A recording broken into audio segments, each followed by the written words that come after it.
नमस्कार, मैं कमलेश कुमार झा। आप देख रहे हैं लोक न्यूज़। 5 राज्यों में विधानसभा के जो चुनाव हो रहे हैं, उसमें 4 में चुनाव संपन्न हो चुके हैं और एक तेलंगाना बाकी है। परंतु ये जो राजनीतिक गर्म हवा तेलंगाना तक पहुंची है, उसके पहले राजनीतिक स्तर में क्या-क्या गिरावट आई है और किन बातों पर चर्चा हुई है, इनको अगर आप देखने जाएंगे तो बहुत ही आपको खराब लगेगा। राजनीतिक स्तर एक ज़माने में भारत में ऐसा था कि लोग एक दूसरे का सम्मान किया करते थे, भले ही चुनाव लड़ते हों, परंतु आपस में इस प्रकार के उनमें जुड़ाव नहीं था। आपस में एक दूसरे का आदर किया करते थे। लेकिन हाल फिलहाल में जो हमने देखा है, वह सरकार में जो लोग हैं, उनके द्वारा सरकारी तंत्रों का जिस प्रकार से दुरुपयोग किया गया है और चुनाव आयोगों ने जिस प्रकार से अपने आचरण प्रस्तुत किए हैं, वह भी एक प्रश्न के दायरे में आता है। इस बीच आपने देखा कि ईडी ने जिस प्रकार से विपक्ष के ऊपर यानी छत्तीसगढ़ के मुख्यमंत्री बघेल के ऊपर उन्होंने आरोप लगाए, 508 करोड़ का कोई महादेव ऐप है उसके थ्रू, तो उसमें अब ये ईडी के साथ साथ भाजपा के जो नेता हैं वो भी अपने कमर कसते हुए दिखाई दिए। तुरंत ही नरेंद्र मोदी ने, पता नहीं उनको कौन से तार जुड़े हुए थे, उन्होंने अपनी चुनावी भाषण में कहा कि इस प्रकार से 508 करोड़ लिए गए हैं। और स्मृति ईरानी जी, जो बाकी मुद्दे पर अगर कोई महिला और बाल विकास का मुद्दा हो तो वो तो चुप बैठती हैं, लेकिन इस चुनावी समर में वो भी कूद पड़ी और उन्होंने जो वक्तव्य दिए, ऐसा लगा कि कोई ईडी ने जो जांच की है उसके तार उनके पास मौजूद है। दोस्तों, बात यहाँ तक ही नहीं रुकती है। आप देखेंगे मध्य प्रदेश में जो चुनाव हो रहे हैं, उसमें नरेंद्र सिंह तोमर जो केंद्रीय मंत्री हैं, उनके बेटे और उनकी शायद पत्नी, क्योंकि उसमें भाभी जी का नाम जिक्र है, तो उसमें एक आदमी कहता है कि फलाने जगह से 100 करोड़ आने वाला है, फलाने जगह से 18 करोड़ आने वाले हैं, फलाने जगह से अमुक अमाउंट आने वाले हैं।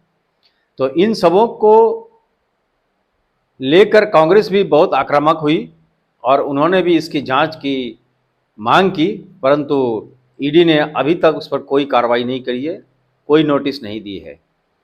चुनाव आयोग को आपने देखा कि जिस प्रकार से नरेंद्र मोदी प्रधानमंत्री के पद की गरिमा को नीचे गिराते हुए उन्होंने कहा कि अबे मूर्खों के सरदार, यानी राहुल गांधी पर उन्होंने इस कटाक्ष किया। परंतु राहुल गांधी ने जो कहा था उसमें उनका ये बोलना था कि इंडस्ट्रियलाइजेशन यानी आपका जो मैन्युफैक्चरिंग सेक्टर है, वो मैन्युफैक्चरिंग सेक्टर और असेंबली सेक्टर में डिफरेंस है। अगर छोटे छोटे कंपोनेंट चाइना से आते हैं, जापान से, कहीं और से आते हैं, उसको इंडिया में असेंबल किया जाता है, तो उसको पूर्ण रूप से स्वदेशी नहीं कहा जा सकता, क्योंकि अलग अलग पार्ट को जोड़कर अगर मोबाइल बनाए जाते हैं या इलेक्ट्रॉनिक उपकरण बनाए जाते हैं, तो उसको पूर्ण रूप से स्वदेशी मैन्युफैक्चर्ड आइटम नहीं कहा जा सकता। विदेश से हम छोटे छोटे पार्ट मंगाते हैं और वहाँ यहाँ पर असेंबली करते हैं, तो वो असेंबल्ड चीज़ है, क्योंकि सारे के सारे पार्ट बाहर बने हुए हैं। तो हम ये कह सकते हैं कि असेंबल्ड इन इंडिया। और आत्मनिर्भर भारत उस क्षेत्र में हो चुका है, ये अगर दावा है तो गलत है। राहुल गांधी ने सिर्फ इतना कहा था और इसके ऊपर उन्होंने कहा, वे मूर्खों के सरदार, इनको मैन्युफैक्चरिंग भारत की कोई अच्छी चीज़ अच्छा नहीं दिखाई देता। अब आप खुद सोच लीजिए कि भारत में जितने भी इंडस्ट्रीज़ हैं, हेवी इंडस्ट्रीज़ हैं और अन्य संस्थानें जो भारत सरकार जिसकी मालिक है, जिसके फ़ायदे भारत सरकार तक पहुंचते हैं, वो किन लोगों के द्वारा स्थापित किए गए हैं और कौन लोग हैं जिनको इसको स्थापना करने में बहुत गर्व था और करोड़ों लोगों को जिसके स्थापना के बाद उन्हें नौकरियां मिली।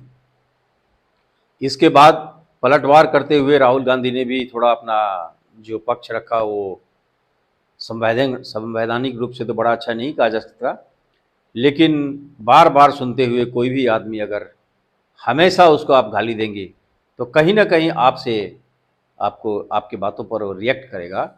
और उन्होंने भी जेब कतरा और पनौती, इन सारे शब्दों का प्रयोग किया। खैर, पनौती शब्द तो जनता के बीच से आया था और सोशल मीडिया में बहुत ट्रेंड किया। एक मेरे मित्र कहीं से लिखा था उन्होंने कि 125 करोड़ लोगों ने ये पनौती को सर्च आज 3-4 दिन पहले कर चुके थे। और जेब कतरा अदानी के लिए और मोदी के लिए उन्होंने कहा कि ध्यान भटकाने वाला, और फिर अमित शाह के लिए उन्होंने कहा कि डराने वाला। इन 3 लोगों को उन्होंने डायरेक्ट अटैक किए हैं। उसी तरह प्रियंका गांधी ने भी अटैक किया। और इन राज्यों के माहौल जब चुनाव में लगभग संपूर्ण हो चुके थे और पहले ही आपने देखा कि उत्तर पूर्व के राज्य जहां चुनाव होने थे, मिजोरम, वहाँ भी चुनाव हो चुके थे। और ये सब संपन्न होने के बाद अब राजस्थान में भी आपने देखा, मध्य प्रदेश में देखा, छत्तीसगढ़ में, हर जगह इस प्रकार के जो आरोप प्रत्यारोप का कार्यक्रम चल रहा था वो चुनावी स्तर को काफ़ी नीचे लेके जा चुका है। अब तेलंगाना में आ गए हैं। तेलंगाना में चुनाव होना है और राहुल गांधी ने कहा कि बीजेपी के 2 यार ओवैसी और केसीआर। तो इस प्रकार से आरोप प्रत्यारोप का कार्यक्रम अब चलता रहेगा।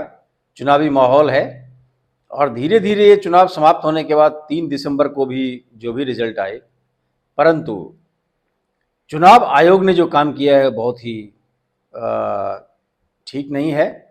क्योंकि संवैधानिक संस्थाएं जो कि संविधान के शपथ को लेकर आती है, तो उन्होंने संविधान के जो प्रारूप हैं, उनके जो नियम कानून हैं, उनको सबको समदर्शी होना है, उनको सबको समान रूप से देखना है। यह नहीं करके उन्होंने पनौती और जेब कतरे को बड़े सीरियसली ढंग से ले लिया। और मोदी जी जो बार बार चुनाव में एक दूसरे विरोधियों के ऊपर आक्रमण करते हैं, और जैसे दीदी ओ दीदी मैं मोदी हूँ, और अभी भी उन्होंने जो जिस प्रकार से आप ध्यान रखिए ये भारतीय जनता पार्टी है, और फिर उन्होंने कहा कि अगर आप कमल के बटन को ऐसा दबाइए कि विपक्ष को फांसी मिल जाए। इन शब्दों के ऊपर चुनाव आयोग का कोई ध्यान नहीं है।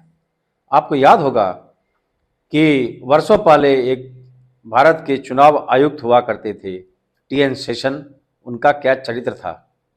उन्होंने जो भारतीय चुनाव व्यवस्था में परिवर्तन किए, तो पूरा दुनिया जो है भारत की चुनाव आयोग को अपने यहाँ एडवाइस के लिए बुलाती है, सलाह के लिए बुलाती है। ये माननीय TN शेषन का ही काम है। मैं उनको सैल्यूट करता हूँ। और TN शेषन ने सत्ता के सामने कभी भी अपना सर नहीं झुकाया। तो इस प्रकार से चुनाव आयोग एक संवैधानिक संस्था है और उनको ध्यान में रखते हुए काम करना चाहिए। अब देखते हैं कि तेलंगाना में और किस रूप से राजनीतिक स्तर गिरता है या बढ़ता है, ऊपर जाता है, पता नहीं। 3 दिसंबर को चुनाव आने के बाद पता चलेगा। परंतु ऐसा लगता है कि कांग्रेस का एज मध्य प्रदेश, छत्तीसगढ़, मिजोरम में स्पष्ट रूप से है। तेलंगाना का भी पूरे रूप से हवा का रुख जानना है।